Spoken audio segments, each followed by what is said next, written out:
নমস্কার বন্ধুরা, কেমন আছো তোমরা সবাই? আশা করি সবাই ভালো আছো। আর আমি আজকে বানাবো নতুন একটা রেসিপি। আমি এখানে কাঁচা আম নিয়ে নিয়েছি 4টে। আমের আইসক্রিম বানাবো। কিভাবে বানাই দেখতে থাকো, সাথে থাকো, পুরো ভিডিওটা দেখো। এখন চলো বন্ধুরা, আমগুলোকে কেটে নিচ্ছি। আমগুলো আমি কেটে নিয়েছি। এবার আমগুলো কি করতে হবে? সিদ্ধ করতে হবে। এবার আমি প্যানটা বসিয়ে দেবো। আমি প্যানে জল নিয়ে নিয়েছি, এবার বসিয়ে দেবো। নিয়েছিলাম, আমগুলো দিয়ে দেবো। দেখো বন্ধুরা, আমটা সিদ্ধ হয়ে গেছে। আমটা এবার আমি নামিয়ে নেব। চলো বন্ধুরা, আমটা ম্যাশ করে নিচ্ছি। কেন কি ম্যাশ চলো বন্ধুরা, আমটা ম্যাশ করে নিচ্ছি, কেননা আমার মিক্সচারটা খারাপ হয়ে গেছে। হাতে করতে হবে। এটা আর কাজ হলো না, এবার আমার হাতের সাহায্যেই ম্যাশ করতে হবে। এখানে একটা নেট নিয়েছি।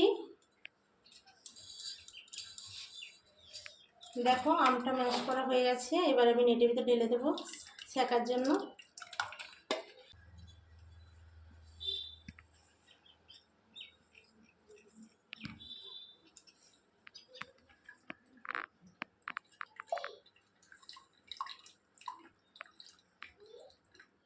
আমটা সেকে নিয়েছি, এবার আমি গ্যাসে দিয়ে দেবো।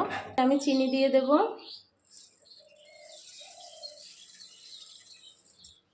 এখানে একটু নুন দিয়ে দেবো। বন্ধুরা, এখন আমি এখানে 2টো এলাচ নিয়েছি, এলাচ 2টো ফাটিয়ে নিয়েছি, দিয়ে দেবো। তো চলো বন্ধুরা, এবার আইসক্রিমটা বানানো যাক। ট্রেতে এবার আইসক্রিমটা ঢেলে নেবো আমি।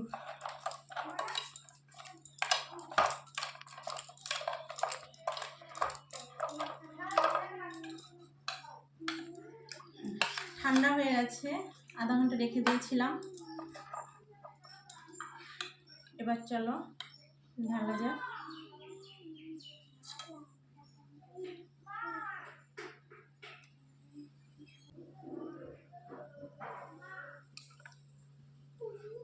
আমি একটু জলজিরা ব্যবহার করব উপর দিয়ে।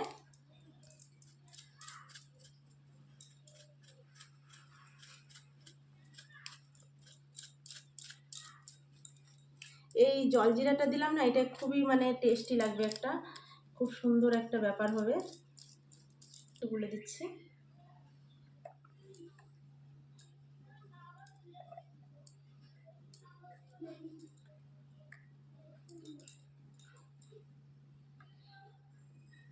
আছে, এবার ঢাকনাগুলো লাগিয়ে দিলাম। তোমরা যারা যারা খাওনি এইভাবে আমের আইসক্রিম, আমি আমটা সিদ্ধ করে নিয়েছি, তোমরা পুড়িয়েও নিতে পারো আমটা, কিন্তু এভাবে বানিয়ে খাবে, খুবই টেস্টি হবে। আর কেউ কাঁচা আমের আইসক্রিম খাওয়ার ইচ্ছে থাকলে সে কাঁচা আমও পেস্ট করে নিতে পারো মিক্সচারে, আর এইভাবে বানাতে পারো। তো চলো বন্ধুরা, এবার আমি 6 ঘন্টার জন্য ফ্রিজে রেখে দিচ্ছি। 6 ঘন্টার জন্য ফ্রিজে রেখে দিচ্ছি। চলো তাহলে 6 ঘন্টা পরে আবার ফিরে আসছি। 6 ঘন্টা পরে ফিরে আসলাম। দেখো, আমার আইসক্রিমটা পুরো জমে গেছে। এবার আমি দেখাচ্ছি খুলে কেমন হয়েছে।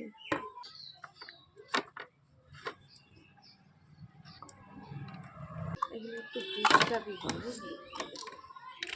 দুটো খুলে তোমাদের দেখিয়ে দিচ্ছি। দেখো কত সুন্দর হয়েছে, খেয়ে বলছি খুব সুন্দর হয়েছে। এরকম আইসক্রিম তোমরা বাড়িতে বানিয়ে খেও, আর কেমন লাগে কমেন্ট করে বলো। আর ভিডিওটি লাইক, কমেন্ট, শেয়ার করো। চ্যানেলটিকে সাবস্ক্রাইব করো, আমার সাথে থাকো।